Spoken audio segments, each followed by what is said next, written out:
In this video, I'm going to show you how to automatically clear browsing history in the Zen browser. If you find this video helpful, please consider to like this video and subscribe to my channel. In saying that, let's just jump straight into the video. Alright, so what we need to do is open up the Zen browser. From here, we need to basically get in the settings.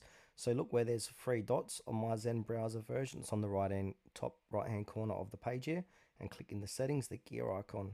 Now from here, we should be in the general tab. And if we look on the left, we got all these other tabs. We need to click onto privacy and security. From here, we want to scroll down, keep scrolling down until you see history.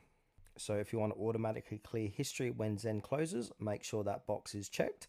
And if you want to play around even more settings inside there, it will say automatically clear all checked items when Zen closes. So if you want to delete browsing and download history, cookies and site data, temporary cache files and pages, save info, you can check whatever you want to check, click save changes, and then that will go ahead and automatically clear browsing history in the Zen browser on exit.